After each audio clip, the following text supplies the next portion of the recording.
Dun dun dun dun dun dun dun dun dun dun dun dun dun dun dun dun.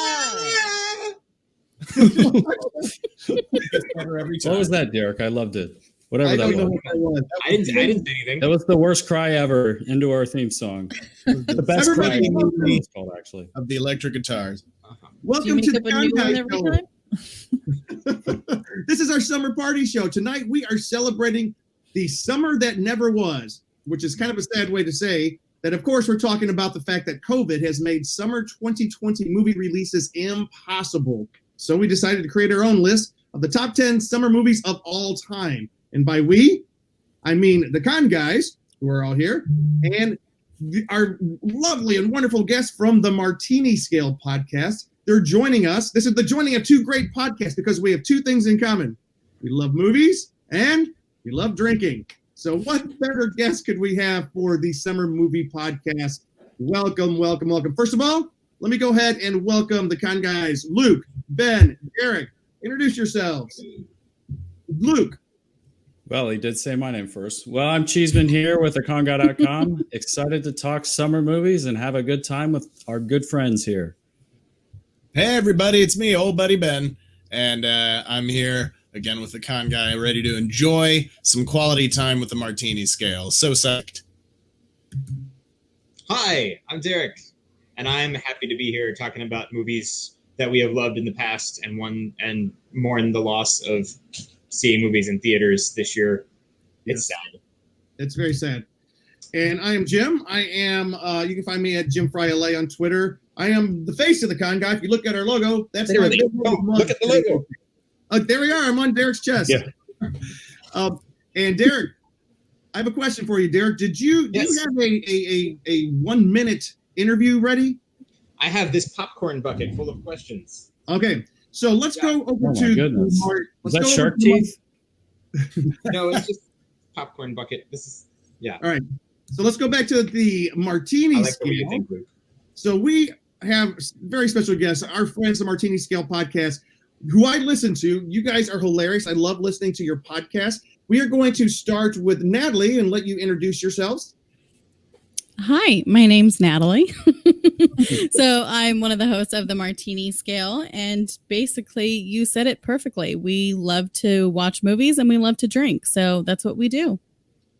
All right, Lena. Hello, I'm Lena from the Martini Scale, and movies and drinking. That's what I do. And the anchor of the show, Sean. And I am Sean, and I echo what both of them said. Love movies, love cocktails. And just super excited to be back on with you guys. So thanks for inviting us back. We are stoked to have you guys on the show. And just for our guests who may not have seen you here on the podcast before, you were guests with us back around Halloween when we counted down the top 10 final girls, which was so much fun on our Scare Guy show. But Derek, you have some questions. Martini Scale, we're going to do a 1 minute interview where Derek's going to ask you guys some questions. And we hope we have some great answers out of you. Let me get the countdown clock going. Stopwatch. Okay, so here's how this works. Yeah. I have a big pile in this bucket of very hard-hitting questions, and I just need you guys to be honest because we don't cut corners here on the Con Guy. And, just let the chips fall where they may. Some of this might get a little controversial, but we're going to go really fast, so we won't have time to argue with you. And if we get through enough of them, then I will just declare you my new best friend, which is what I've done several times to people already. I hope that's okay.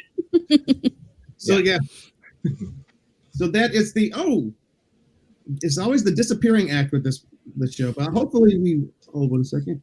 All right. Are these movie related questions? All right. So Derek, are you ready? Yeah, I think so. Right. Can you put the timer somewhere I can see it once it gets going? I'll put it right here. Wait, Okay. right here. All right, you ready? That's perfect. And it's texting us. Okay. Ready, set, and go. Okay. Favorite Hemsworth. Chris, Liam, Okay. Liam. What's the best pizza topping? Pepperoni. Okay. Basil. Oh. Pineapple. Okay. Yes. You're Oh my! you're my friend. Stop it, Who's Sean. the best Superman? Brandon Ralph. Oh, I'm just Christopher kidding. Reeve. Fighting words. Who was the most recent one? Henry Henry Cavill. Cavill. Cavill. Okay, you can go with that. Who's the best Spider-Man? Ooh. Tom Holland. Andrew. Oh yeah, Tom Holland. Yeah. Tom Holland. I liked Andrew Okay. Garfield. I thought he was good. Red Bull, Monster, or Rockstar? None. Oh, who's the best looking con guy? Ooh. I'm gonna go Jim. ah, He's the face of it. He's the face of it. It's true. I think they're all very handsome. I can't choose. Oh, One more. I should have Yeah. answered that way. last question. Okay, who's your favorite Wahlberg? Mark. Donnie. Donnie.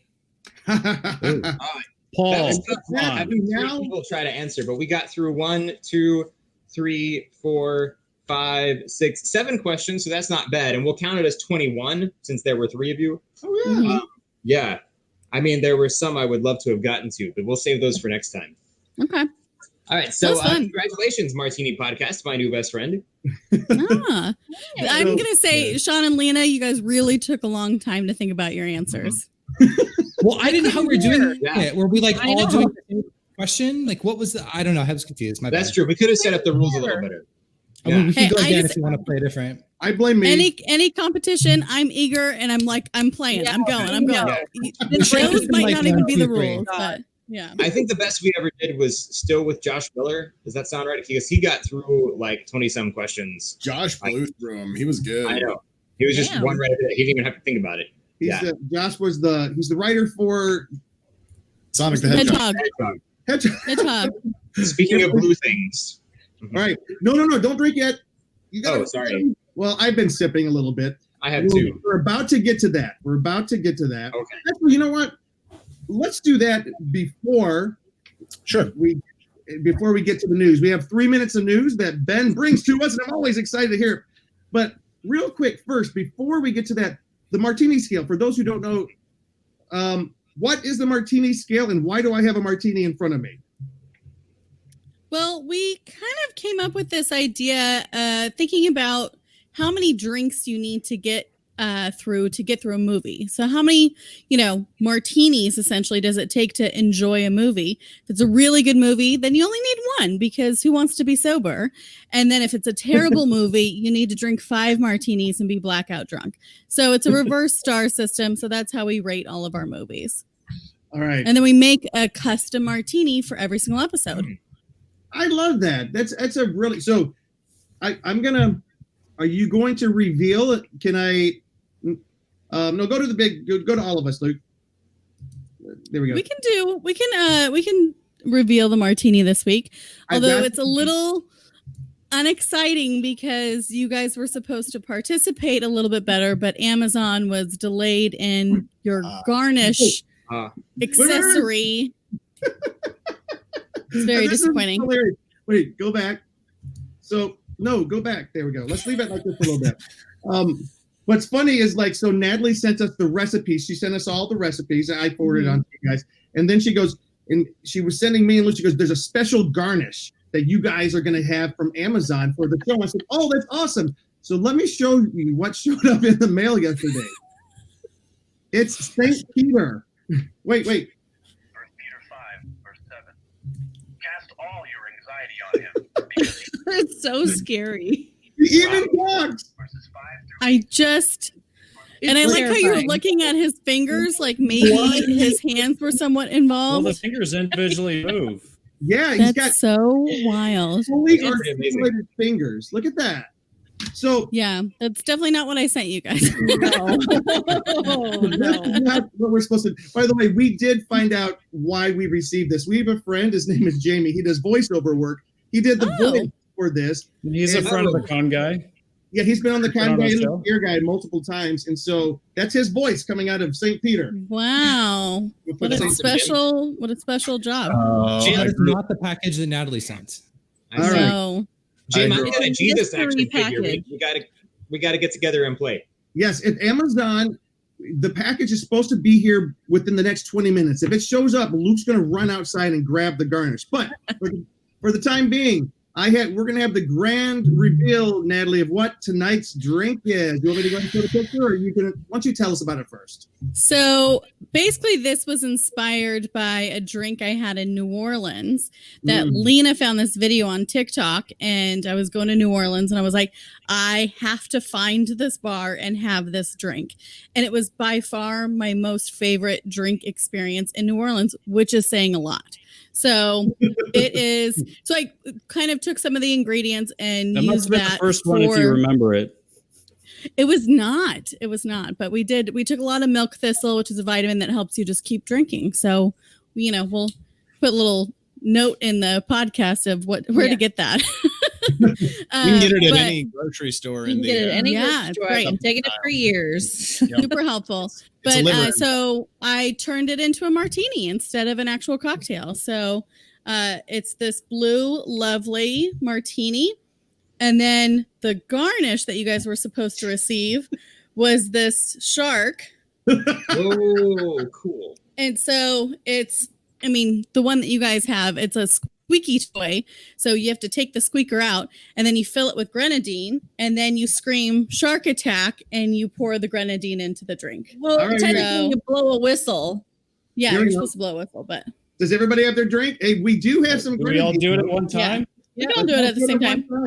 Just someone Ready. blow a whistle. Someone blow a whistle. I do have Tweet. my reaction jaws. Sweet. Tweet, let's go. Okay, shark attack.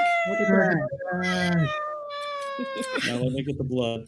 Oh And then my they, god, like, bloody They drink. like throw it in the drink afterwards, and it's like, Just have a big fish tail sticking out of there. We got to, Yeah. here we go. And That's here's clever. the recipe. Yeah. And there's the shot. Did you take that picture, Natalie? Mm-hmm. That's Yes, I awesome. did. those So- are my fingernails. See? There's what it's supposed to look like. I love it. Nice. It tastes like That's what it's summer. supposed to look like. Mm. Well, It does Mine- taste like summer. Derek, how does yours taste? Ooh, Mine tastes pretty bad, I got to be honest. But if I'm really being honest, I got to admit that I didn't have all the ingredients, so I improvised a little bit. And by improvised a little bit, I mean I didn't have any of the ingredients. And It's blue. How'd This you is get Gatorade. blue? this is tequila and Gatorade. Oh my god. Oh, gross. If it's any will- consolation, But it's blue. mine is straight vodka. So Oh, I think I win.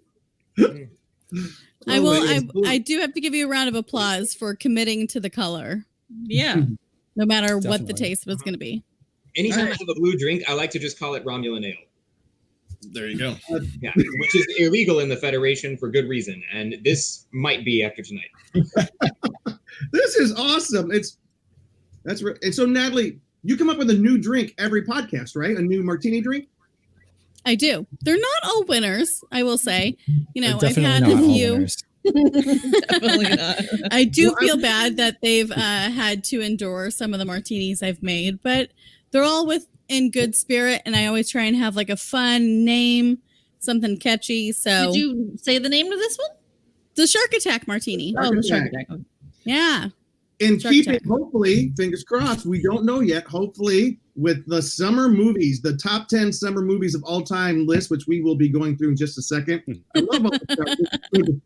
Can I say something? No, I was listening to your Martini podcast this week, Well, and I must say, yeah. How many bottles of wine did you have before that podcast? I don't know. How much wine did I have?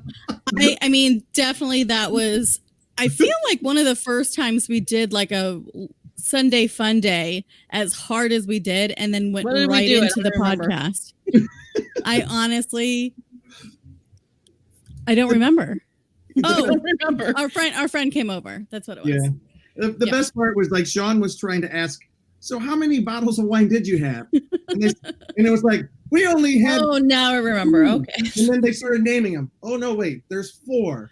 And then I think there was a point where you even mentioned a 5th bottle, but you didn't count it in your, It's the wine bottle scale podcast. but I do have Well, to say, I will say that Sean also edits the show, and that was one of my more challenging edits. Sorry, Sean. Love you. I was Sean, wild Sean, that you day. got both things together there. That is Anyways, we know Lena and Natalie, they're a lot of fun, but I know it's probably a lot of challenge to keep when the fun gets out of hand. Understatement. Before we go any further, how can people find your podcast, by the way? Sean, You can check I'll out let the you take this. Martinis. So if you go to themartiniscale.com, right there, you'll see all the different platforms that we're on, or just search for the Martini Scale on your podcast platform. We're there, I promise. And since this is a co-production and we're also on the Martini Scale podcast, to find the Con Guy, just go to theconguy.com. We will always have our podcast there, or go to Spotify or wherever you find podcasts. All right. So before we jump into our summer movie list, Ben, good old Ben, who always has a red cup and always is partying. What's in your cup? Wait, What's in my cup? It's Yeah. water. I'm on a diet. Oh, But it's still not so party. much it's not so much what's in the cup as much as what the cup itself represents. Because Ben, people why ask do me, you always have that red cup? because whenever Ben Cleaver shows up, it's always a party. That's Oh, awesome. Ben, that's great. Ben, that's kind of like how I always carry around a colostomy bag. What? Because whenever Derek's Derek around, shows up, It's always Things bathroom get time moved. with Derek. Wait, because whenever Derek shows up, what? things get moving. That's not Oh so my funny. gosh. That's No, not my so last one was You must have a lot of Taco Bell. All right, so there's a lot been going on, and Ben's going to give us his take on the headlines. So Ben, what do we call this segment? Okay, so here's my little intro. That hashtag show presents The Con Guy presents Ben Cleaver presents Last Geek Tonight for August 4th, 2020. Here we go again. Assuming most of you got all your news rolling out of San Diego Comic-Con at home last week, I tried to round up the stories that got lost in the afterglow. Again, we're taping Monday night and airing Tuesday night, so don't fault me if I missed any of that sweet, sweet Tuesday news. Here are the stories that caught my eye from the last period of time. Mr. Con Guy, please give me a countdown. Oh, stop. Yeah, restart that thing. Here we go. The countdown on 3, 2, 1, go. Movie news. While we're still waiting to see Wonder Woman 1984, Patty Jenkins has announced that she'll hang up the lasso of truth after Wonder Woman 3. Hearing that she'll do another Wonder Woman film, fans of good movies said, oh, thank God. Scream 5's latest announcement is that Courtney Cox will reprise her role as Gale Weathers, joining David Arquette and returning the franchise. Said Hollywood, we can't come up with anything new. The film adaptation of the Broadway musical Cats terrified audiences when it released last year. In a recent interview, Andrew Lloyd Webber, composer of the original musical, described the film as, quote, ridiculous. And all God's people said amen. In 2020, just keeps getting weirder news. The Robert Downey Jr. vehicle Doolittle topped the box office in China for a second week in a row. Doolittle. Dr. Alan Grant himself, actor Sam Neill, dropped a dope-ass tweet this week signaling that he was heading to the newly up-and-running Jurassic World Dominion set. This reporter's response, squee. TV news and more Ben Squee news. Ron Howard's sequel to series to his 1988 fantasy epic Willow is in, quote, active development with the team of writers headed up by John Kasdan. I need more sweet, sweet Mad Mardigan action in my life. TV cancellations are starting to come out, including a bunch of shows I haven't heard of after their first season. Lost in Space ends after season 3. Project Blue Book, Nightfall, The Purge, and Single Parents, which breaks my heart, after 2 seasons. Sci-Fi's The Magicians is ending after season 5. My doppelganger Liev Schreiber's series Ray Donovan was canceled after 7 seasons. Cops has been canceled after 31 seasons. What are those bad boys going to do now? But like a phoenix from the ashes comes new television programming for us to consume. Disney Plus is bringing us Little Town. Yes, you spoken Disney listen. Get ready to binge this live-action Beauty and the Beast prequel series, an origin story for Gaston and LeFou starring Josh Gad and Luke Evans with music by Alan Menken. It's the stupidest idea that's going to be so, so good. In other prequel realms, The Witcher is getting a prequel called The Witcher Blood Origin, set 1,200 years before the events of The Witcher. Come on, guys, just give us more shirtless Henry Cavill slaying monsters. Speaking of monsters, HBO has released a date for Lovecraft Country of August 16th. Let's get weird. Video game news and news that only I care about. Call of Duty Modern Warfare released its latest patch, the 36 gigabyte Season 5 update, though it won't be playable until 2 a.m. Eastern on August 5th. Among the additions, they're opening up the soccer stadium in Battle Royale and introducing a new faction, Shadow Company. Looks like I'll be cracking it with the boys until 3 a.m. Uri day for the next 2 weeks. August 20th marks the day that Battletoads returns to your gaming console, as Microsoft has announced that the game will be available on Game Pass, Xbox One, and PC. A 17, 19, and 22-year-old were arrested in Tampa, Florida, and faced 30 charges for the hacking of several prominent Twitter accounts, including Elon Musk, Bill Gates, and Jeff Bezos, an alleged fraudulent Bitcoin scheme for over $50,000. Oh, Florida. The TikTok wars continue as Microsoft is in talks to purchase the social media platform after the president got mad because, let's face it, the Chinese were probably using it to steal all our information. What is life? And finally, after 2 months in space, the crew of the SpaceX Dragon have returned to Earth. It was a mission of first, the first manned mission between SpaceX and NASA, the first manned space mission in almost a decade, and NASA's first splashdown return for astronauts since the 70s. Yay, space! Yeah! That was Wow. Right. 7.8 I do have two other... That was still amazing. Thank you. I have two other topics I want to cover really quick that did not fall inside the 3 minutes. In comics news, Boom Studios has released the perfect pandemic tie-in as the officially licensed neck gaiter replicas of Erica Slaughter's toothy grin bandana from the book Something is Killing the Children, amazing book, by the way, have been released and are available at the Affirmative Clothing Company. All profits from the sales of the neck gaiter go to the Book Industry Charitable Foundation. And in sad news, Wilford Brimley has passed away at the age of 85. The curmudgeonly character actor was a staple of 70s and 80s film and television, best known for his roles in The Thing, Cocoon, and one of my personal favorites, 1985's Ewoks, The Battle for Endor. Rest in peace, Wilford Brimley. Diabetes. This segment was brought to you by Neft Vodka. No. What? Yes. This segment was brought to you by Neft Vodka. Neft Vodka, one of our Thank you, Neft Vodka. show. As always, drink responsibly, please. Right. And Neft has nothing whatsoever to do with diabetes. Is all I was saying. Oh, not diabetes. No. The segment, yes.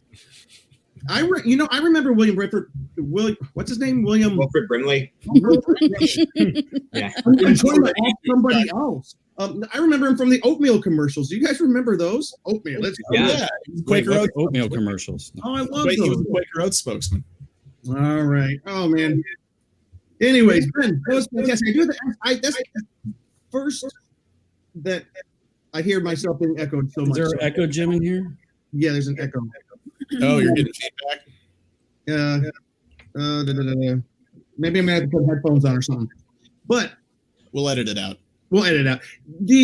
What did you say about the prequel to Beauty and the Beast, or with Josh Gad or something like that?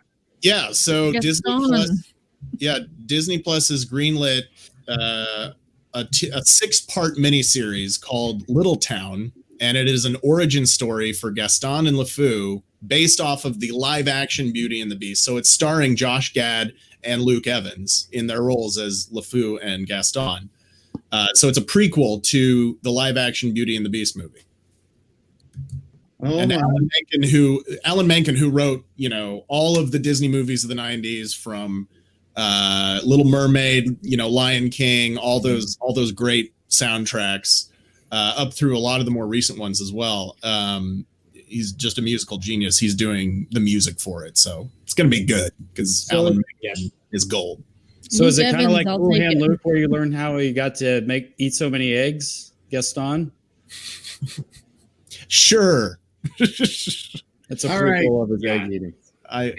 We do know when he was a lad, he ate 4 dozen eggs. It was like 4 or 5 dozen eggs. Now he eats A lot. 12 dozen eggs or something. I don't know. So It's he's 100 roughly the size of a barge. Yeah. All right, so let's move on over to the reason that folks are here this week: the top 10 summer movies of all time. The Martini Scale, they have put this list together for us, and I would love to know, how did you guys put the list together? 3 people, 1 list, and I've listened to your podcast, and the fact that you guys agree on 1 list is kind of surprising to me. We did not agree on this list. No, it was, how I kind of tried to put together the list was, we each did our own. And then if there were movies that were on all 3 of ours, then those got slotted in, and those got slotted in at the higher positions. And then I kind of started going down of, okay, what 2 people have the same movie on? So that's how I kind of broke it down. And then obviously this is a tough list to build because there's a lot of movies that just seem like the easy answer, and we didn't want to put all the easy stuff in here. So we wanted to kind of tell people about some of these other big summer movies that we really still appreciate. So, we wanted to give some love, spread it around a little bit more. Yes, and we've got to say that before the show we were talking, there are some, as I called it, criminally, whoa, your martinis are kicking in. Yeah. Whoa. There are some criminally absent items on this list, which I was just aghast, I say, but we will have some special mentions towards the end, and the con guys are going to defer to you guys on your list, but you can bet we'll have a few comments along the way. But anyways, so without further ado, dun dun dun dun, Sean's gone. So I was like, "Where's Sean been Fire gone?" alarm. But He didn't agree with the list, so he left. Tell us about your cord you have in your hand, Jim. Hey, Sean, I think Sean's trying to get back in, and here we go. Okay. There he is. Yeah, he's here. Did you Just have a fire because alarm? you didn't agree with the list, Sean, doesn't mean that you get to just bounce out. Listen, that's what I do. If I don't like something, I'm done. Rage quit. Martini Rage quit. refill. Oh, Martini Somebody's refill. That's gonna have a what live Blackberry is. editing later. So I think you told us how you came to the list, but Derek, Ben, Luke, we're going to kind of listen, and you guys kind of keep track and see what items match your own personal list, and we'll kind of like throw it in as we get a chance. But towards the end, we'll have a miscellaneous section for the stuff which they have, like I say, criminally left off the list. I've already got my pictures up here loaded. We're going to show them. Anyways, without further ado, let's turn it over to the Martini scale, and we're going to start, I guess, with number 10. I'll let you guys go ahead and go. I'm going to let Sean do this one. I didn't actually pick this one, I don't think. Did I? Yeah, you did. You did. Okay, so here's the thing. For some reason, I have much more vivid memories of the second version of this film, part 2. I remember loving every minute of it, but I think we had to go with like the first one because it's like the classic that everybody remembers. For me personally, I just know that, like, again, I'm referring to the second one in this instance. I think it still came out in the summer. I just remember how cool it felt to feel like you were actually experiencing the future. And I remember having so much fun just watching this film. And then seeing the big to be continued at the end. You just really felt the hype for part 3. So does anyone want to guess what it is? I'm assuming Back it's to the Future. It is Back to the Future. There we go. I mean, There it is. we really should put this as the first Back to the Future, Sean. I just, Well, it is that, but I do. I mean, my favorite is the second one too. So I know you like the second one too. I agree, but Yeah. yes, you have to say the first one. Yeah, for sure. I'm curious, like, what do you guys feel between the first and second one? What are your favorites? I do not like I don't like the second one nearly as much as number 1, or nearly as much as number 3. The third I one, know. number 3 is trash. Oh, the third one was Number awful. 3 is Disagree. I love the third one. Okay, what did you love about the third one? Because the third one was miserable. I can't stand it. Derek. I would love For to a know matter like of $80. Derek. You gotta. I mean, we're all like, I don't know, we're different ages here, but we're not that far apart. But I think in particular was pretty young when it came out, and I just really enjoyed watching it. I felt like it was a really fun adventure.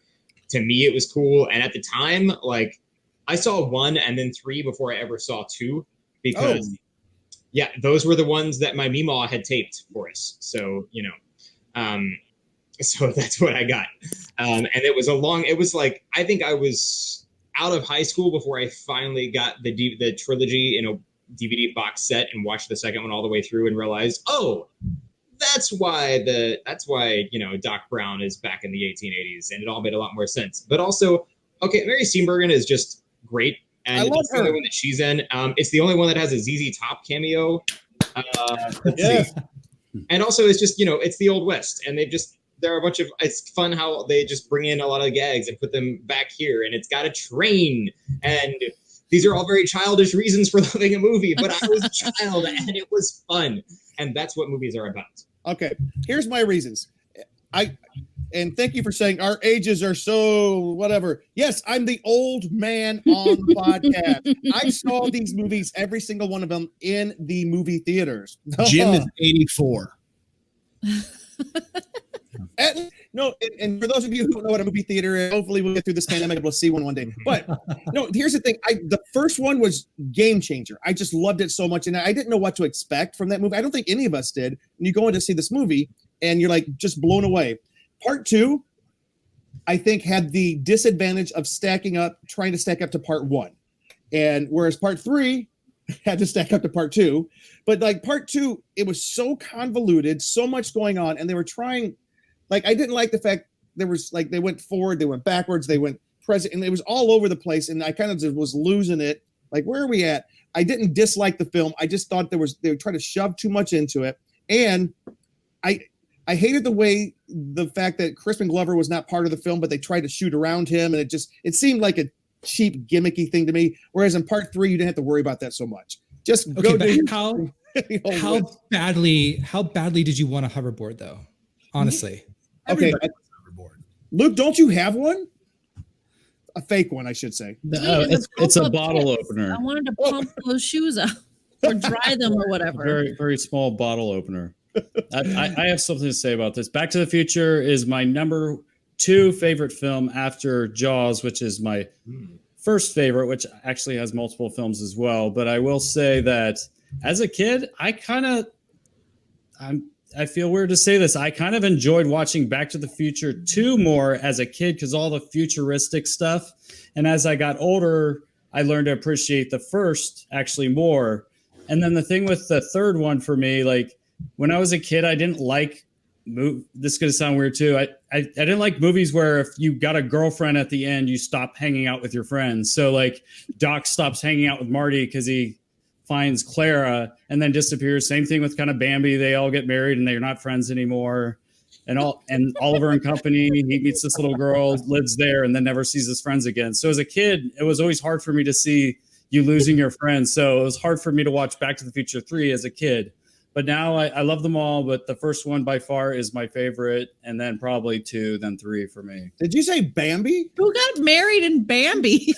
They all grew up, and then they had, families and little thumpers and all that kind of stuff. They all got Twitter. I'm like, I missed that wedding ceremony. It was a fast forward to them having kids and all that stuff. Little thumpers. Animals don't have weddings; they all live in sin. Exactly. I have a similar experience to Derek in that I've seen the first Back to the Future more than either of the other 2 combined. And in fact, I did see the third one before I saw the second one, but I was pretty young, so I was kind of that age where the continuity of the trilogy doesn't really matter to you as a kid with a kid brain. So Back to the Future 2 actually held a lot of it was really interesting to me just because it was the one I was the least familiar with. And I remember, I think they did like the sponsorship with Pizza Hut when it came out, and they sold like the futuristic sunglasses. If you got a large pizza, they had 4 different pairs of sunglasses. You know what I'm talking about? Does anybody else remember that? Yes, Yep. I'm the old guy. I remember that. Yeah. Oh, I remember that. And it was like Pizza Hut, they had the whole book it thing too. So you get books, and then you could get the sunglasses or other things. Right. So that was a big memory for me. And so Back to the Future 2 kind of became this holy grail of like, they always showed Back to the Future 1 and 3 on TV. They rarely showed rarely on TNT or TBS would they show Back to the Future Part 2. So that became kind of the thing. Ooh, Back to the Future 2 is on. I better watch it because I don't know when my next chance will be. But the first film is by all means my favorite. 2 is the most mysterious and fun. And 3 I absolutely love because I'm a sucker for a Western and all the same reasons that Derek likes it. There's a train. There's Doc making like weird steampunk rifles and, doing these weird steampunk upgrades to the DeLorean. And, just the scene where Marty's driving towards the drive-in movie theater and he's like, Doc, am I not going to hit those Indians? And he's like, no, they won't be there. And then he goes through time and there's real Indians there. And he's like, Indians! Loved it. It's just fun. I love them all. But yeah, 1 is probably my favorite. And but it's a Sophie's choice. but Sean, you said that this is not on your list. No, so part 2 I think would be on my list. I mean, listen, Back to the Future, it's a classic film. It deserves to be on the list. We kind of had to make compromises in terms of what would go on the list and where we placed it. I think for me though, part 2 definitely is I just loved the whole being in the future part of it. I don't know, there was something as a kid seeing that. It was just like hella cool to me. Yeah. All right. Hella cool. Crazy thing is, it's now all set in the past. Oh, is it? Yeah, that's pretty nuts. Oh yeah. Even part 2. Do you guys remember? Okay, one thing. You had to be part of the 80s to remember this. The Max Headroom cameo appearance wasn't that like does that actually register today? Do people know what that is? No. No, kids don't know who Max So Headroom Michael is. Jackson does, and little kids know who he is too. Is that an inappropriate joke? So but Luke, I think the reason you loved it so much, it combines your two favorite movies. Glad we're not live. Jaws and Back to the Future, all in one. What was it? Jaws 15 or something like that? 19. Jaws 19. Fantastic. All right, Martini Scale, take us on. I'm going to do this next one, even though I know Lena shares very similar feelings about this movie, and I think Sean does too. This is a movie that I am slightly obsessed with, and every time I watch it, I like it more and more each time. The acting, it's great. It's so much fun. I think it's a world I've always been curious by. And growing up in Southern California, this is not anything I've ever been exposed to. So that's what also made it really interesting to me. Bill Paxton, man. Bill Paxton. I love him so much. So much. And the movie is Twister. And I really could not say enough good things about this movie. Like him and Helen Hunt, Philip Seymour Hoffman. It's just like, everybody's fantastic in it. It's just, you start right away with these group of people that are just, you can tell you're right in the middle of this like fun group of people that really know each other, and there's not a lot of exposition. You just kind of go, and it's a really fun ride, and it still is a fun ride. Yeah, I grew up in Kansas, so we just called that Tuesday. Oh, I was going to say, it's not like Kansas. Yeah. Natalie, I agree with you 100%. I love this movie. Yeah, I'm definitely obsessed with this movie too. When it's on, I have to watch it. Like, I just think it is so much fun. And I would love to make a movie someday about tornadoes. And I would love to go on like a tornado hunt. Like, I think that would be so much fun. I know it's not fun for the people that live there and have to deal with this on the regular basis. So I do feel bad that I'm saying it in such a sense of like entertainment. But I mean, I'm just so fascinated by them. Lena, you say you're as obsessed as she is? Oh, I love this movie. I think like a couple weeks ago, we just decided to like throw the movie on and watch it. Cause I was like, oh my God, we haven't seen Twister in forever. Let's watch it. And she was like, yes.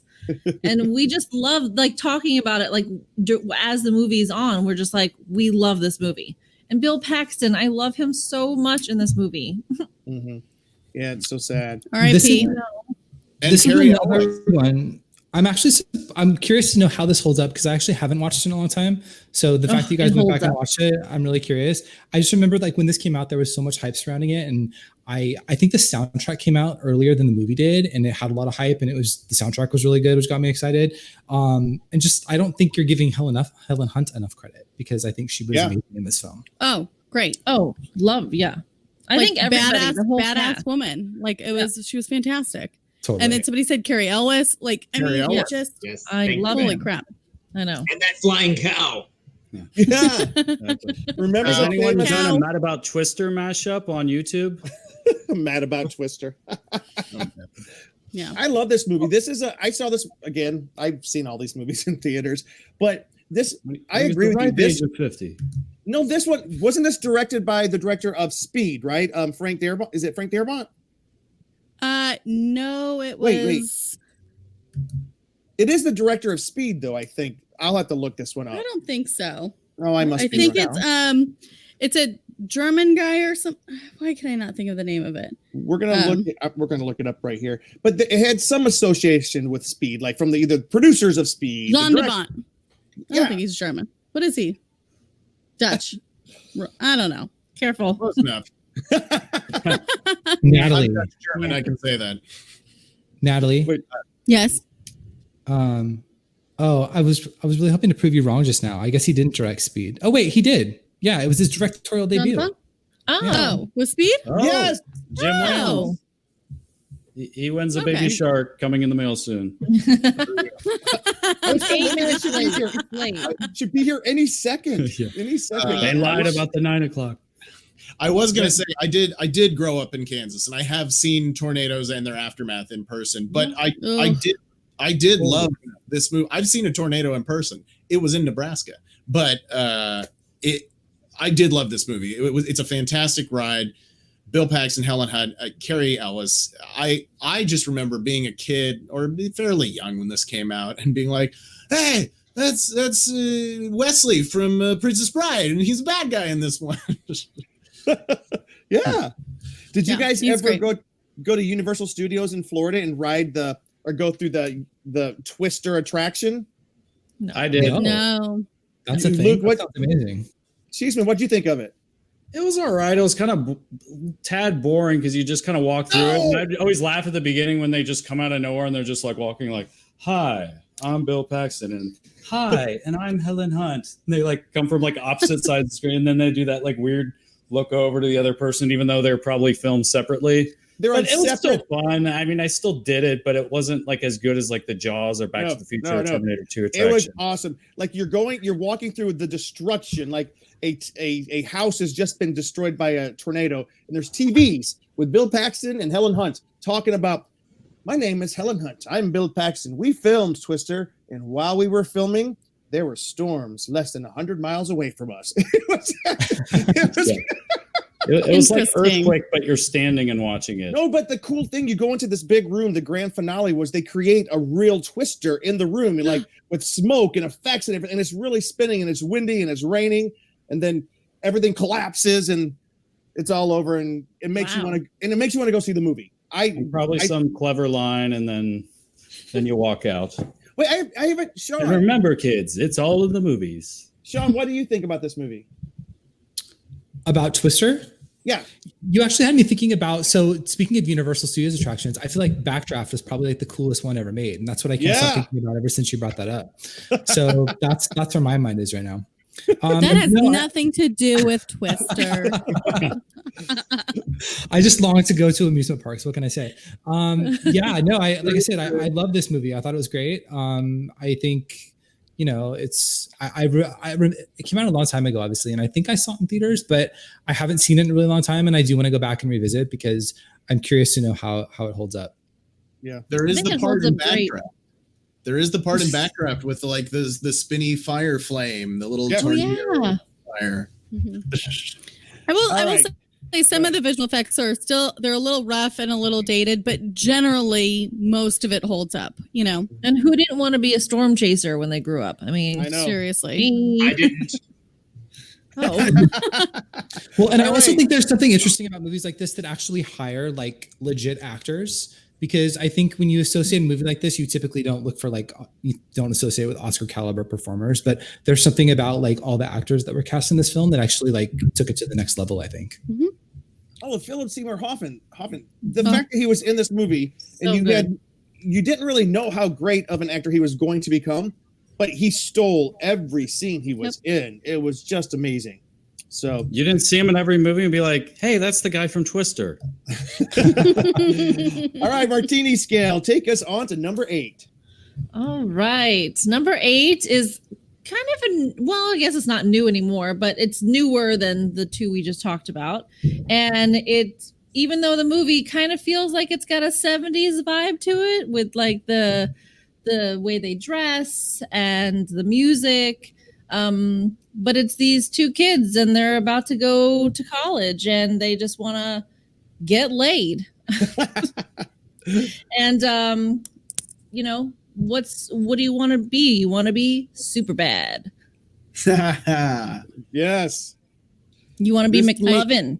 You want to go and ride cop cars and get booze and kiss a girl. I love this movie. I do too. I mean, I think this movie is fantastic. It is one that we do rewatch frequently. All the And time. I think as much as it's like, yes, it was like a huge hit and released during the summer and was the summer blockbuster. I think the fact that it does give you that feeling of summer too, and graduating high school and your summer break before you go to college, it just has that, you know, nostalgia feeling of it. I think it's and the timely, like the fashion, the music, it makes it feel a little bit timeless in a sense, where it just, I don't know. I think it feels like nostalgic to most people that watch it. McLovin. I mean, come on. Sean. I don't think Sean agreed with this one. Yeah. Yeah. So, I actually feel like he actually- might despise this movie. I'm actually ashamed to say that this is the one movie on the list that I have never seen. Oh, What? That is why. I know, it's That's Have why. you great. been lying to us? Oh my Lying to you. We've never talked about God. this movie on You our have show. homework, No, sir. but I feel like we've talked about During the Booksmart summer. and Superbad, and Oh yeah, our Yeah. entire I Booksmart feel episode. like you did not So you say did that. not mention this in Booksmart, and we talked about this movie I a thought lot. you were like, you don't like this movie. No, Sean, I've have never you seen it yet? Have you seen it? You haven't seen it? Derek. Oh my Derek? Oh God. my god! Oh my gosh, two people that are both temporarily on hold on our shows Holy until they watch shit. these movies. Wait, I just don't what feel about like- you? Oh, sorry. No, go ahead. Go ahead. No, you go ahead. I just never had an aspiration to watch this film. There's nothing, I don't know. I just doesn't interest me. I'm sure it's All right. hilarious. Sean, I feel the same way. Like people talk about it, but I'm just like, I don't know if it's my kind of humor. Yeah, same. Yeah, you and I, okay, it's just maybe we don't like this movie. We prefer pineapple on pizza. I mean, we're just weird like that. And our friends just need to decide whether How they're would going to you accept know? us You anyway. haven't seen it. Totally. I mean- you know what's funny? I do love Michael Cera. I will say that. And I think that I'm Yes. sure that he's great in this. I feel though as if he's very one note. So I can probably assume that his Yeah. performance is exactly as it's been in everything else I've seen him in. And like, I don't know. I just like kid bro comedies just aren't really my thing. Although I take that back. Good Actually, It's boys. one of my favorite movies. Good Boys. boys. Uh-huh. McLovin was the breakout actor. Yeah. The kid who played him. This really broke out his career. That he ended up being in a lot of stuff because of this movie. I would he was suggest that definitely a standout. this was the first time I had ever seen Jonah Hill in this movie. I didn't see him. What was he in before this? Grandma's 40-year-old virgin. Boy. Grandma's boy. What is 40-year-old that? virgin. Grandma's Boy is very niche, though. It's very. This great Very, movie called it is Accepted. very much. Wait, was Betty White? Was that Grandma's Boy? yeah. Oh, No. I didn't see that. No, Not not Betty No, White. not Betty White. Not It was Betty the White, Partridge no. Family No. mom. Yeah. Deborah. Early Oh, I Deborah know. something, right? Debbie I don't Reynolds. No, not Debbie. Not Debbie Reynolds. Oh, it's the Not mom Reynolds. from Everybody The Loves mom Raymond. from Yes. Yes, and the Right. Partridge Family Dolores. mom. Dolores. Yeah, Dolores. Roberts. Yeah. Yes. Should have been Betty White. It should have been anyway. But this was the first time I had personally seen Jonah Hill, and to me, I was like, wow, this guy's about to be gigantic.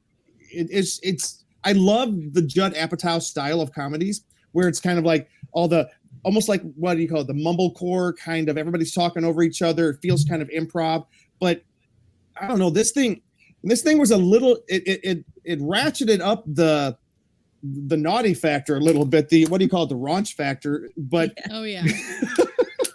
gosh, this thing was funny. This movie is exactly 100% my humor. I love it. And I feel like a bad feminist that I love this movie because I do have girlfriends that are like very offended by this movie. And I'm like, I love this movie. Like, I just think it's hysterical. So Could you really live after drinking somewhat laundry detergent beer? we have. We have. Well, I think Seth Rogen wrote this, didn't he?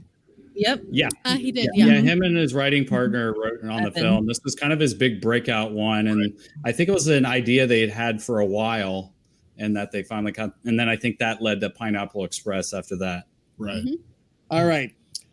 So we're going to move on to movie number 7. And I must say, before we start this movie, the very first Halloween party that I went to at, wait, I want to see at Natalie and Lena's house, Natalie was one of the characters in this film. And it That was was, the first time you came? That was not one of the first Halloween parties. No, there's no way. Like I feel like that was like maybe the third. That was like 3 years ago. But It wasn't that long ago. Like the first time. It's okay.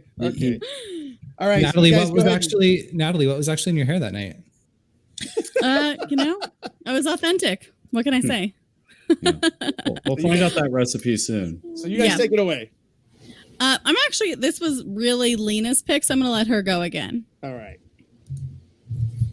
Well, again, we were trying to pick movies that like were really big, and I remember loving and dying and wanting to go see this movie. And it's a huge movie. It totally lives up still. I feel like it's a classic comedy. And it stars someone who is now retired, and I miss her dearly. And it's one of my favorite things that she's ever been in. And it's called There's Something About Mary. And I'm sorry. I should use the picture of Natalie. I know, I wish we had that picture. Oh. This movie is so great. Like, so funny. Ben Stiller and Cameron Diaz work so well. I mean, it's just really funny. I don't know. I just, every time this movie's on, I have to watch this movie. Yeah, I think it was one of those when it came out. I think I saw it like a couple times like that summer. Like it was one of those where it was like I was just old enough to like know what I really thought was really funny and what I appreciated, and definitely went back and saw a couple of times. And I kind of feel like it was like a different type of comedy. Like I hadn't really seen comedy like that, or maybe like a starring like female like comedy. I don't know. I just like, it's so close to my heart. I love it so much. Is Cameron Diaz really retired? Yeah. Yes. Why? For now, they all come back. Well, now she's started a wine line, so she's selling wine. Oh, yeah, she seems pretty content in her new non-actress life. So I don't know if she'll be back. I don't think she's. We just have to. Yeah. What about you? I would say I echo their thoughts on this one. I mean, listen, I'm going to be honest. This list is much more geared toward the ladies. I think that I have Franks and beans. I have a couple of picks on this list, but yeah, for the most part, I love this movie. It's a classic film. I think again, Cameron Diaz, she can do no wrong in my eyes. I've loved everything she ever did. It's a great movie. Nice. Ben, Derek, what about you guys? I probably haven't seen this movie in over 10 years, I would imagine, but I've seen it a handful of times. And of course, I remember cracking up and loving it when I watched it. I just haven't gotten back around to seeing it. I've been watching too much Star Wars. Speaking of criminally absent. Anyways, Derek, did you ever see this movie? No. Oh, I haven't seen this one either. Oh, we can't wait to show it to you. In the heck is going on over there, Derek? Yeah. I mean, I watch other things and I read books. Oh, stop it. I'm sorry. No. Are you saying we don't read books? I have a story about this one. This was one of those movies. Do you remember when you were of a teenage age where sometimes you had to lie to your parents about what movie you went to? Yep. Well, this one particularly, I was willing to tell the truth to my parents, but the friend I went with was not willing to tell his parents. So I had to lie to my own parents about what movie I went to and say some PG or PG-13 movie. But I went and saw this movie, which I enjoyed, but it was one of those summer movies where you had to like make up another movie to tell your parents you went to. But later, what did you say you saw? What did you see? Oh gosh, or what did you say? I can't remember exactly, but I'm sure it was PG or PG-13. So but Luke, I would have told them. Is this your confession? Your parents have never known? Well, I had a poster of this on my wall actually. Oh, for God's sakes! with the hair in middle school. Oh my God, that's I wasn't trying to hide it too well. Oh my God, Cameron Diaz, hey. Derek will explain the hair scene a little bit later. But I know about the hair scene. I mean, it's like, just like, you can't go and watch The Sixth Sense now without knowing how it ends. I will say, some may say it's iconic, which maybe makes this movie iconic, which makes it fitting for summer blockbuster top 10. So just, just going to put that out there. And for the record, it has one of the most painful scenes for any male in the audience ever to witness. Franks and beans. All right. So we are going to go a little tiny bit faster through our next gosh, we still have 6 films to go. Yeah. We'll go. All right, number 6. Number 6. I'll do this one because this was really my push for this movie. It was released in 1990. It was the biggest summer blockbuster that year. So I felt like it was really deserved to be on our list. It's a movie that I absolutely love. I loved it when it came out. I think it still holds up. I think the acting is just absolutely incredible. And I personally haven't seen a film made like this ever since. And I'm kind of wondering if anybody will ever kind of try and touch on this again. Don't say remake. Definitely not a remake. Oh my God, no. But it's just so, I don't know. I get oddly like emotional and connected to them. And it's just, I love this movie, and it's Ghost. And Patrick Swayze again. R.I.P. Whoopi Goldberg gets oddly connected to them too.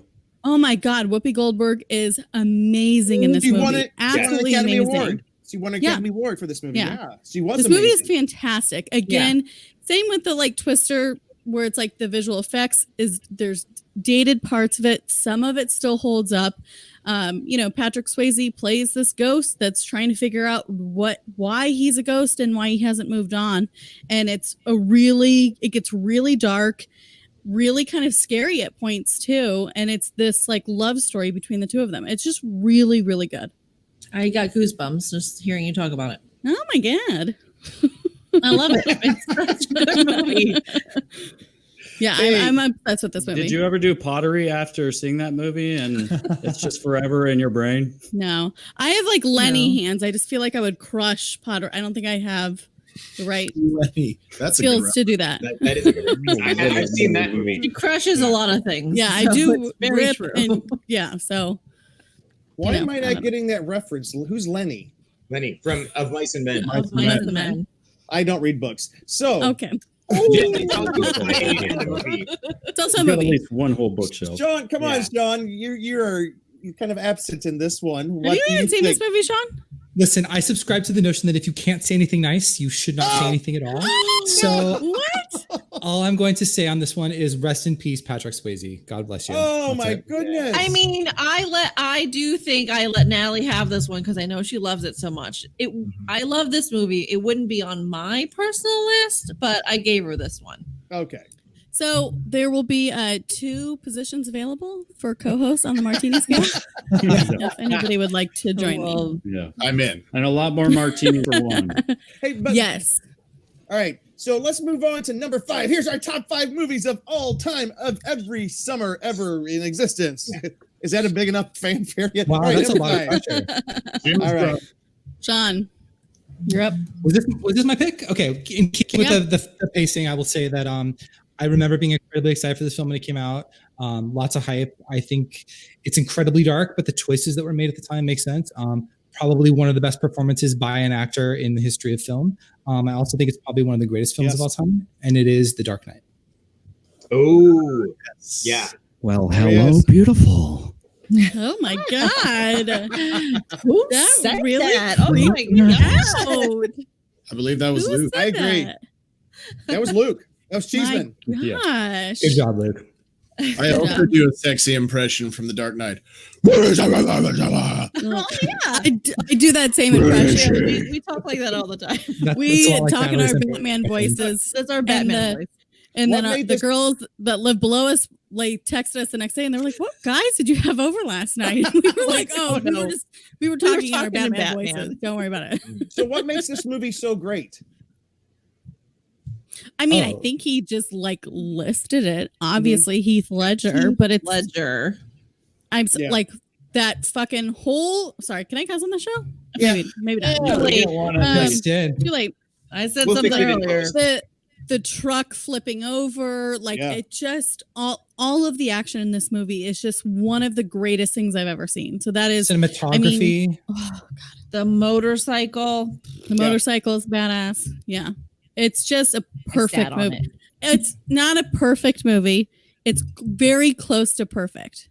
I would argue that without Heath Ledger in the role of the Joker, this movie would be nothing substantially. Everything you listed was great because Christopher Nolan just is such a visionary. But there was something about the the Heath Ledger that just elevated this to timeless. Yeah.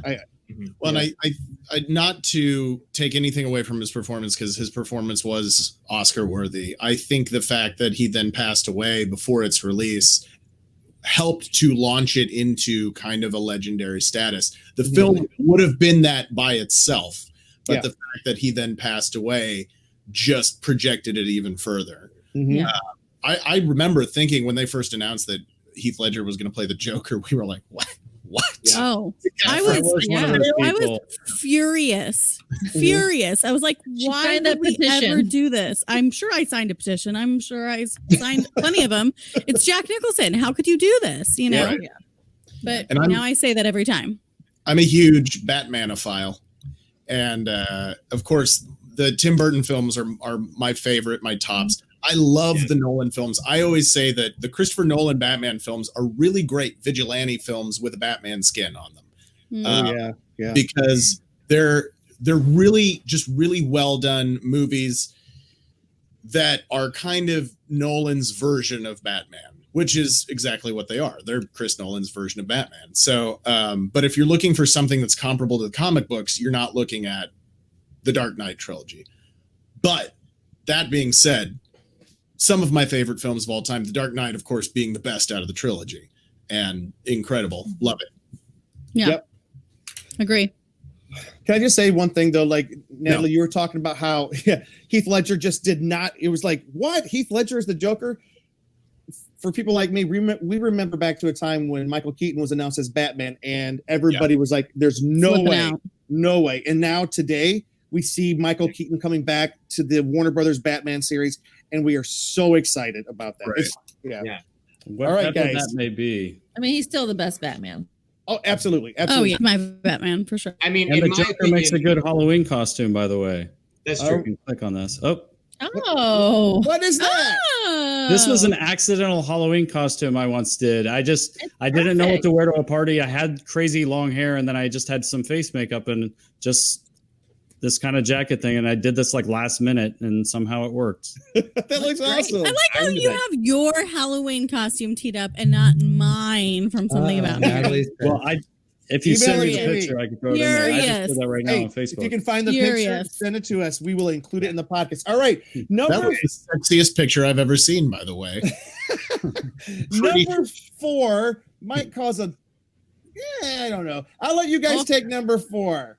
I'm going to let Lena go with this one. Well, okay. You know, here you go, guys. You have 2 females on this show.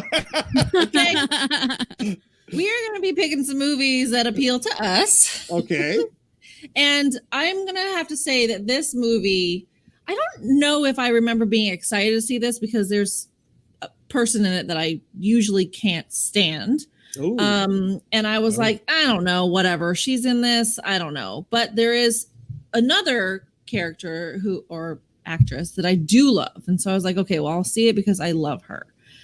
And I don't think I've laughed harder in a like female only basically comedy. And it's Bridesmaids.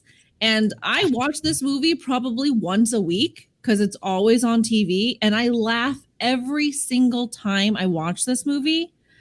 I mean, Kristen Wiig, I'm not a fan of hers, but I was wondering who do you not like? I can't. What? Those SNL girls should just be in the trash can. But I love Maya Rudolph so much and Melissa McCarthy so much, and they just really brought it. I actually enjoyed Kristen Wiig in this only because Maya Rudolph, how do you not? I love Maya Rudolph, an SNL girl. Yeah, I know. Yeah. Maya Rudolph is SNL. Well, but she's old, she's older to me. Like she's before Kristen came on, I feel like. So those new people I can't stand. They were on at the same time. But I don't like her. There was a lot of They're best friends. Is that the mom from the Goldbergs in it? I hate Kristen Wiig. So. It's fine. I will say, I also did a Halloween costume from this. I was Melissa McCarthy's character. Oh yeah. It was very, very funny. I was in character all night. It was great. But I completely agree with Lena on this. This is something I can't even count how many times I've seen this movie, and I'll pick it up at different parts whenever it's on. And the comedy and the jokes never get stale. And it seems like for people who have enjoyed this movie, that love kind of just continues to grow every time you watch it. So that kind of feels to be, I feel like, the common theme with this movie. If you don't like it, I don't know what to say. I mean, I don't know how many times you're actually giving it a try, but Melissa McCarthy is four-letter word for you. Yeah. This Melissa McCarthy is brilliant. It's really a great movie. And Rose Byrne out of nowhere. I did not know she was funny. And I was like, whoa, this is just fantastic. And I definitely saw this in the theater like 3 times. Yeah. Sean, you're so all right. silent. So I have to say that I'm gonna actually back the ladies up on this because I personally believe that this is probably one of the funniest movies ever made. And I was recently reading an article about how like most of us are kind of feeling a bit down right now with everything going on in the world, and that watching a comedy can actually change your mindset in an instant. And so I put this movie on, and I will say that I laughed out loud for 90 minutes straight. Like, it is so funny, and everything that you guys just said. I mean, all the actresses in this film are brilliant.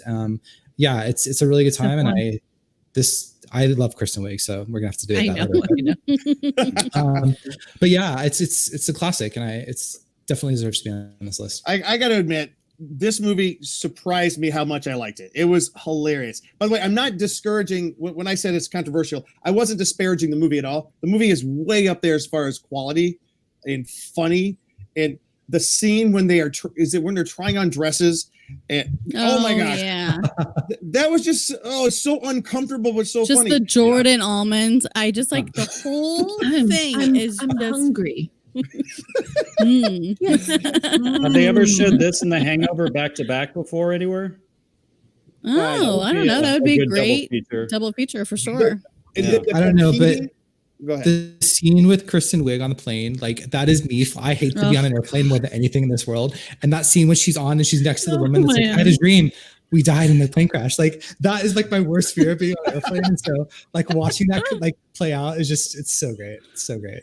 I do have to say, one of my biggest disappointments in the movies, they never made it to the bachelorette party. I was like, I wanted to see that. That would have been spectacular to see that group of ladies in Vegas for sure. Yeah. All right. So, Ben, Derek, do you guys have any opinions on this movie? It's a super funny movie. Well, I was just going to say, Kristen Wiig and I have the same birthday. Oh, nice. Birthday twins. But happy birthday this month to both of you. Oh, thank you. And you as well, Luke. Your birthday is coming up as well. And I think, didn't McCarthy get an Oscar nod for this? She did. Yeah. What? That's McCarthy got nominated for an Oscar for Bridesmaids. Good for her. And I think Kristen and Annie, who the girls that wrote it, they also got Oscar nominations too. There you go. Was Judd Apatow involved with this? Yeah, he produced it. Okay. This felt like his brand of films, which I really love that brand. All right. A movie which I think we can all... Hang on. I didn't even get to say my opinion about the real best Batman, which is obviously the Lego one. No. This is one of I don't know. This one is, of course, not the kind of raunchy comedy like we were talking about earlier, but it does fall in kind of that irreverent, pushing the boundaries comedy, I'd say. Yeah. And I have seen this one, and I did like it. So I will say, yes, it's probably good this is in your list, because also it was kind of seen, it's pretty iconic, and it was seen as pretty groundbreaking in a way, because it was just like this ensemble cast that was pretty much all women. And they were these powerhouse comedic actresses in all these roles at once. And it was just something we hadn't seen before with this kind of comedy, and having all these female actresses doing it. It's just yes, you know what? It's a funny movie. So I think it's good that this is on your list. I can agree with this one. Good. Women could be funny too. Well, you know what this movie did? I think this movie is one of the best examples. Industryites and people say, oh, nobody's going to go see a movie with just a female cast. That's not true. No. They won't go see a bad movie with an all-female cast. But if it's a good movie, they'll go see any good movies. If it's a good movie, no matter what gender, what color, what anything the cast, people will go see a good movie. This movie was a genuinely good movie. Yep. All right. There should be a sequel. Something we can all agree on is number... Yeah. I don't know if Sean agrees, but something that all of us can all almost... We won't let you know what it is. Number 3. So, obviously, like, we couldn't ignore some of the bigger movies of summer. Like, as much as we wanted to try and make it as like obscure as possible, we can't ignore the fact that these are some really important summertime films that have to be at the top of the list. And essentially these, I think 3, if not the top 2, were on all of our lists. And so this, obviously our drink is inspired by this movie. And I will be totally honest, and I've told Luke and Jim you this before, I did not see this movie until maybe 5 years ago.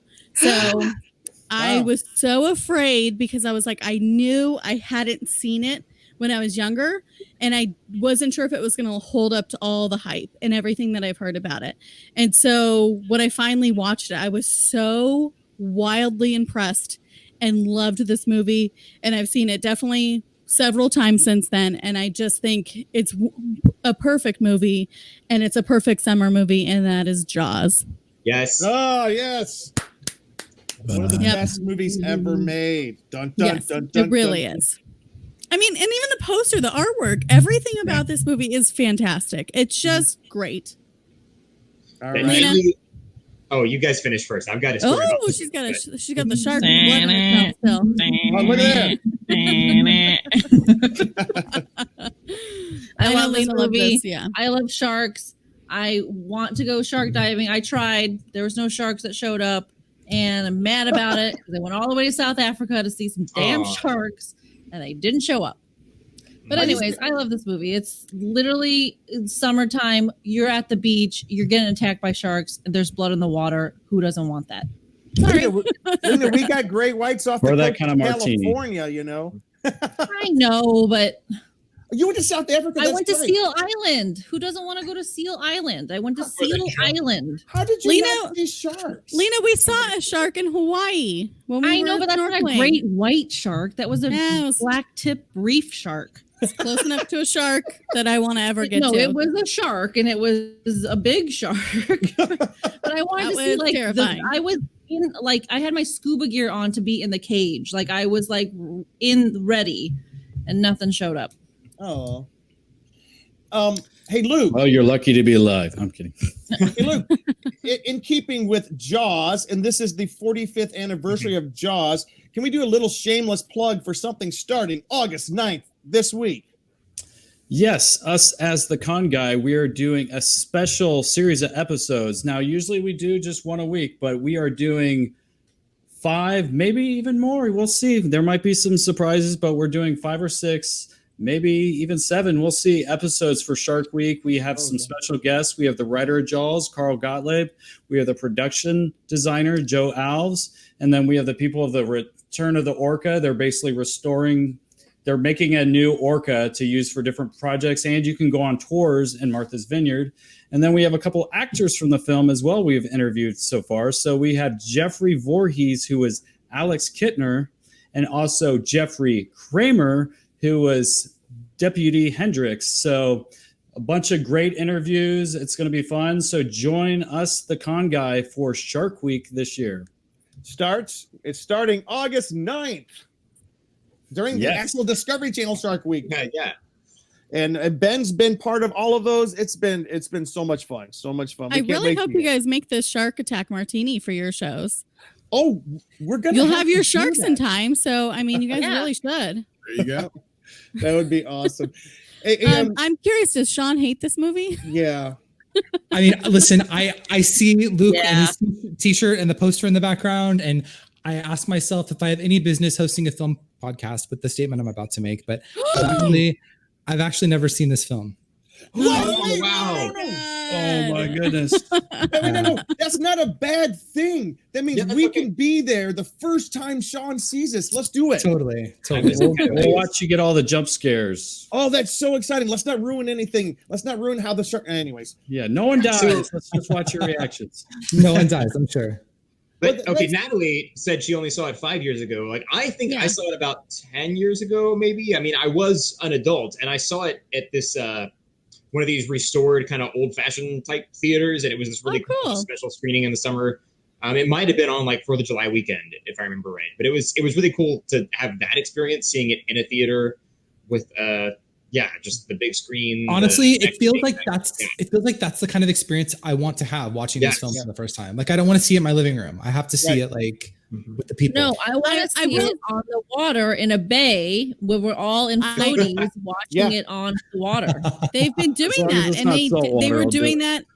They were doing that in Newport for the last couple of years, and we've missed it because we have like a music festival we like to go to, and it just every single time we miss it. And of course, it's not going to happen this year, which is really disappointing. Or the music 2021. festival. Does it connect to the ocean? Is it actual salt water where there could be sharks underneath you? It's like a bay, I think. Yeah, it's a bay. Well, there was kind of like a bay or a little area in Jaws. And they do little fun surprises in the water and stuff. They have people in the water. Oh, gosh. Just so you know, my first experience, all the guys know my first time seeing Jaws. Again, in movie theaters. But I was like in the second grade or first grade. I was a really young kid. My parents are what's known as 70s parents. I was a free range kid, which means they just let you go, raise yourself. I'm the world's best. It was an odd egg. No, my parents were the best parents in the world. So every other week during the summer, we'd always go to the drive-in theater. I remember we went to see a certain movie, which is not on this list. I'll talk about it in a second. And we saw the advertisements for Jaws. And my mom and dad had been hearing about it. And so we went as a family to see Jaws at the drive-in movie theater. Me, second grade, my brother, kindergarten, sitting in the front seat, mom and dad making out in the back seat as I don't want to ruin it for Sean, but a certain climactic scene where you're kind of ruining it for us. Just kidding. There's Jaws and there's blood spurting out of them. There's blood coming out of the mouth and somebody's being eaten up. And me and my brother are like, Dad, Mom, make it stop. We're screaming. And my dad and mom just threw pillows up on their heads and said, shut up, watch the movie. So that's how I saw Jaws. And I've grown up. It's funny. I was devastated, but loved it. I loved it. So that's disturbing. All right, let's move on. Our top two movies, since we are. Oh wait, Jim, did we even mention like the fact that Jaws is on this list? I mean, it's the original summer blockbuster. Like we didn't really have summer blockbusters before Jaws, and now it started the whole tradition of having giant movies come out in the summer that are related to summertime things like beaches. You're welcome. When the studio saw the screening of it a few months earlier before the release, they were like, hey, we don't have to just release this in 30 theaters. We could do a nationwide release of this. And then they did. We just talked to Joe Alves and we talked to Carl Gottlieb about this. And they were like, yeah, they didn't release films that wide at that time. This was the first time the studio was like, we should just release this across the country at one time. It was the very first wide release, which was, I never knew that, very first blockbuster, great big success. And it was the number one film of all time until a certain movie, which you don't have on your list, which I'm going to mention at the end. All right. Oh, there's a reason. Your list. There's a reason why. I'm sure. All right. Top two films, Martini Scale. All right. Number two. So I think this one actually deserves to be number one personally, but it is what it is. I think that this, from my perspective, is probably the ultimate summer blockbuster. It brings back such great memories from my childhood. It's the first movie that I remember just be truly excited for. And I remember literally being on the edge of my seat with excitement the entire time I watched this movie. I think it might be, you know what it is. It's the most perfect cinematic experience of all time. And this movie is Jurassic Park. Yes. Sean, I don't totally disagree with you. I love this movie. Yeah. I think it's it's a perfect movie. Mm-hmm. We literally just had it on 2 days ago, and it holds up. I saw it in theaters when they did a re-release a few years back. It's a great film. I just had a hard time figuring out what would be number one and what would be number two. I think there's an element of fun in the number one that we chose that just gives it that little bit of a notch up and a comedy element that isn't in this, but this is a perfect movie. Yeah, this movie is perfect. I was obsessed with this movie when I was younger, when I watched it in theaters, and I was excited for it. I'm still excited now when it comes on. And, we even went to go see where it was filmed. That was beautiful and gorgeous. Perfect movie. I love it. And then it was hard to put this with our number one. Ben, what do you think? Hard agree. Jurassic Park is one of my favorite films of all time. Love it. And again, connecting back to Jaws, without Jaws, we wouldn't have Jurassic Park. Without Steven Spielberg being able to do his thing on Jaws, he would have become Steven Spielberg. And then he would have done any of the other things. And now, then we have Jurassic Park and all the rest of the great Spielberg library that we have. But there's something even more important. Without this movie, there could be no Luke Cheeseman and Ben Cleaver friendship. Our friendship was founded on Jurassic Park. How was that? Well, I had a Jeep recreation of it, and we started talking at a church we were going to together at the time, and we started kind of our friendship on talking about Jurassic Park. It's true. Cool. Derek, what do you think about this film? I think it should be on this list. It's a great movie. And I don't want to spend forever because I would just repeat what everybody else already said, and we got to finish the list. Yeah.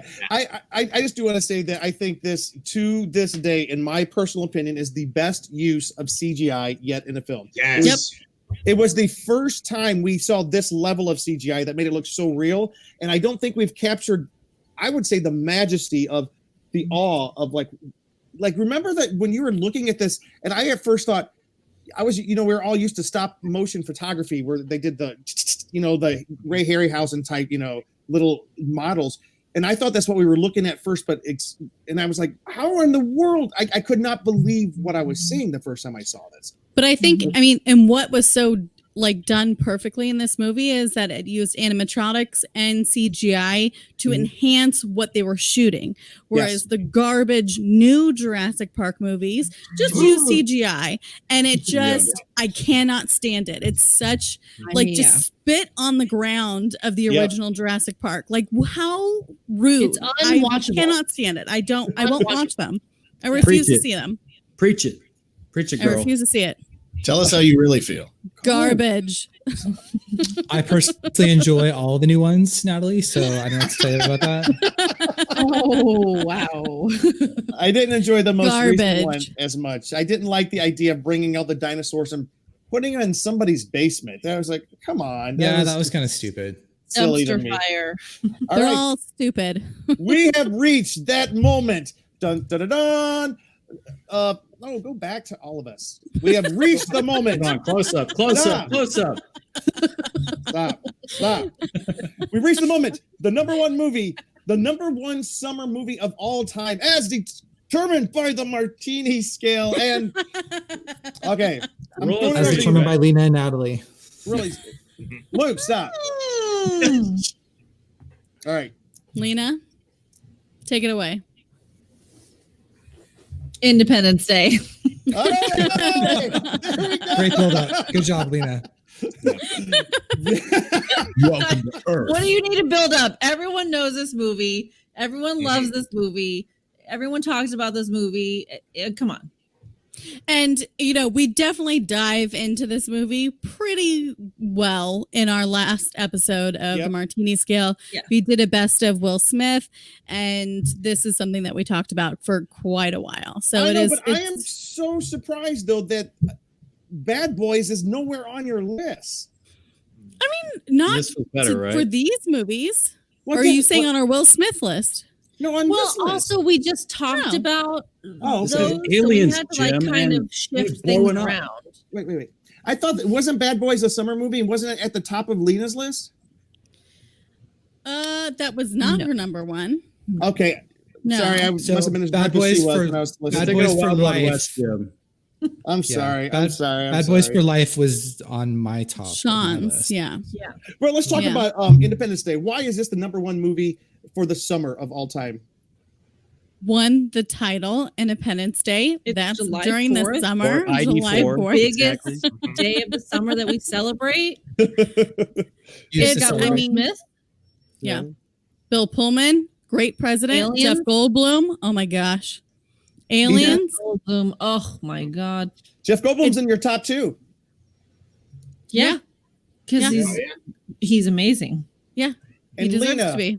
how do you feel about Will Smith? I love Will Smith. Someone's got a crush. Just a little bit of a crush? Yeah. What's your favorite lines from the movie? Welcome to Earth. Oh yeah. obviously. Yeah. I believe. What Good. is that smell? I believe that Jeff Goldblum repeated one of his lines from Jurassic Park in Independence Day when Oh, yeah. Oh yeah. in When he's Jurassic in the Park, spaceship. yeah, in Jurassic Park when they're in the Jeep, he goes, "Must go faster." Mhm. And then I think he Oh. says that in the spaceship when they're flying out of the mothership as well. Yeah. Oh, that's cool. I never knew that. Yeah, I never knew that either. That's right. Now, what about Randy Quaid? You know, perfect for the role. I thought it was great. I mean, very realistic, All right. you know. Sean, Sean, how Crop do you feel? duster, flying F-15, sure. Right. Yeah. Sean. I don't have a lot of thoughts around this. I think it's a great film. It deserves to be on the list. I don't think it deserves to be number one necessarily, but I felt the same way when we had the Will Smith episode. I'm actually more curious to get to your guys' picks at this point. Okay. 'cause- Since we are kind of running down to the end, but I do, Sean, if you had to pick a movie to be the top of the list, what would be your movie? Oh, Jurassic Park, 100%. Okay, awesome. That's a fantastic pick. All right, as we come to our, by the way, fantastic list, Martini Scale. This is a great list. It's a great representation. I like the way that you threw in some kind of like dark horse selections that maybe not everybody would have chosen. Like I would not have thought of Ghost, and that's Ghost was a very good movie. Bridesmaids, very good movie, but super bad. I may have thought of that, but that was like almost a dark horse movie. These are really good films. All right, special mentions. We got probably just a couple minutes left. Special mentions. Anybody have any? Yeah, nobody said Star Wars. Wait. Intentionally. Wait. I used to have that as one of the movies I was going to show you, but here we go. Dun dun.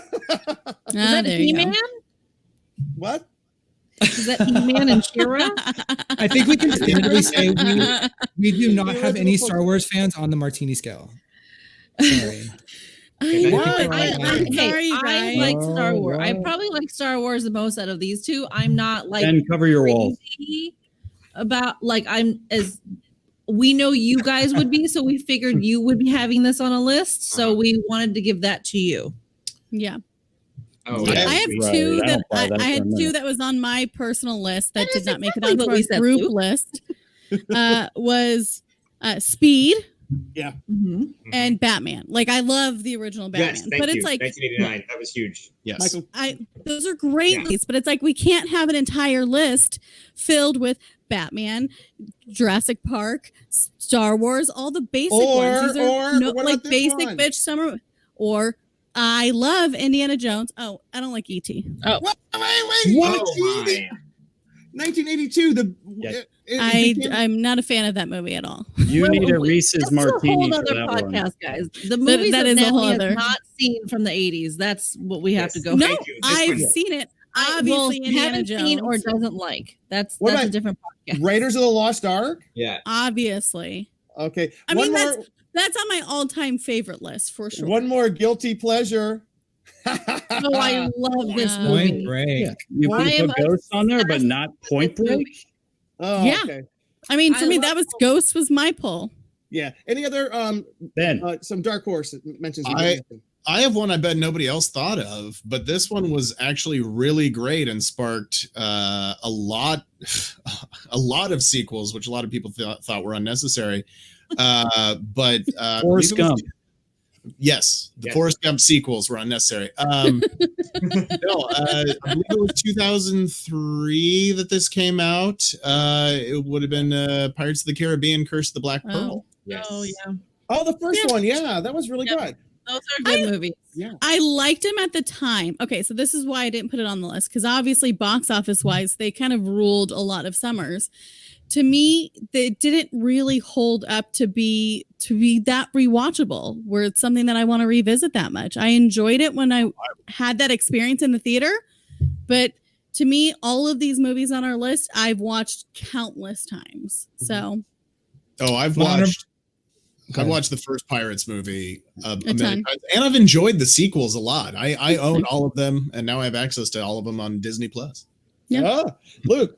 yeah, Natalie, I'm disappointed. I don't see Terminator 2 on there. That's what. That That's was- my honorable it was- mention. My list. We How did that debated. miss out? We really debated debated. that, but we Yeah. figured you'd have it on your list. So I we know. wanted to give that to you. We were trying to Honestly, find different things. when we kind of put our list together, we thought you guys were going to be adding some on. So that's why we were Yeah. like, they're absolutely going to put Terminator Totally on, you know. Okay. Yeah. We Well, would I definitely think put Thinking that of on there. us. I Yeah. think part of the key is that you kind of made a point at the beginning that a sequel didn't count. You had to go with the first movie in the Back to the Future debate, but Oh, Terminator 2 is really the superior film. If you the first Yeah, for Terminator sure. movie is nearly unwatchable. It's oh, by modern standards. It's Okay. more of a we need horror to movie. turn the podcast off. We need to I know turn we it just off. watched it a couple And- weeks Such ago. an unnecessary statement. I don't like any of them, so Wow. I I just- think it still Two holds is so up. superior. Yeah. There is a number one movie, RoboCop. though, we've totally not thought about that actually wins the crown. And It came out in the summer, I think around 2003. It's Oh. Tommy Wiseau's The Room. It's Oh probably my the biggest summer God. blockbuster of all time. oh, geez. That's This deserves a trophy for sure. I love that. Derek, do you have anything to throw in before we end the podcast? I've got several actually. Okay, All right. you know what? I was a big fan at the time of Spider-Man in 2002. Like it came out around the time I graduated high school, and I Sam Raimi. was a nerd and I connected with it. Gladiator 2000, The Lion King 94. That was a Yeah. big deal. Yep. Let's see what else. I thought Star Trek 2009, that one was a big one for me, which is one thing I loved. I mean, I don't love it all as much as a lot of the classic ones, but they didn't all come out in the summer. Let's see, The Avengers 2012 did not make the list. And like one of my all-time favorite summer blockbusters is Harry Potter and the Deathly Hallows Part 2, which, you know, as a great capstone to the series and referencing the number 7, it came out on July 7th, which I thought was awesome. It was great to see that as a double feature with Part 1. And then one that like probably should not be on a list of just good movies, but one that is very memorable for me for its advertising campaign was 1998's Godzilla. Because the way they started advertising that on New Year's Eve, right before the ball drop, and you saw just like people counting down in Times Square, and all of a sudden a huge lizard tail knocking the ball loose into the crowd. I love that. Yeah, and like that was our first teaser that we saw on TV, at least that I saw of the movie. And then I eventually saw the movie that summer, and it was like, but the commercials were awesome. Yeah. I think we have kind of come to the end here. I think we have a pretty substantial list. Is there anything? Stop it. Is there anything that Just have finish we your left thought. anything off the list? Come on, St. Peter. No, come on. Let's see everybody. Have we left anything off the list? I feel like we did a good job. I think I feel like we did a covered a lot. fantastic job. Thank There's you, everybody. So many. I know, Yeah, and there's a this lot. is probably the longest podcast that we, as the Con Guys, have ever had. I know Welcome you guys to the sometimes Martini not us. Scale. Yeah. we may have to break it Edit, into two edit. parts. Yeah. Thank you guys. Thank you so much, Natalie. Thank you so much, Lena. Thank you so much, Sean, for joining this week. Natalie, where can we find you online? You can find us all at the Martini Scale. So Instagram, Facebook, the Twitter. You know, sometimes I do the tweets. All I right. love the Twitter. Yeah. Luke, geez. Oh, this guy here. Hello, close up. You can find me on Twitter and on Instagram at wrong hand. This one. Oh this my one, gosh. right here at Cheese on Couch. And also you can find me on theconguy.com. All Keep right. following us. Check us out. Watch our shows. Where can we find you, Derek? It's my face. Whoa, this is weird. Here at ConGuy Derek on Twitter and also on theconguy.com. All right. And Hey, everybody. Oh, good. My camera is slow. Yeah. Me, old There he buddy is. Ben. And remember, I'm always drinking out of this red cup because whenever Ben Cleaver shows up, it's always a party. You can find me online, Instagram, and Twitter right here at BENKLIEWER. And I like to tweet and Instagram, and it's fun things. Interact with me on Twitter. I want to interact with people more. And you can find me at JimFryLA on Twitter, but just follow theconguy.com. That's where we post all our exciting stuff. Also, the Con Guy, DOTCOM on Twitter, theconguy.com on Instagram, on YouTube, on Facebook. We're all over the place. Thank you so much to the Martini Scale for joining this week. It is always so fun having you guys on. This has been so fun. We should do this more often. when we. I love it. I think it's so much fun. For having us. This is so much Yeah, fun. thank you so I am- much. We loved it. I am all empty right now, and I got to go get a refill. Anyways, Yeah, I'll let you know. everybody, class is up. I know it's a bad luck. Cheers. Here is to summer movies. May they live forever.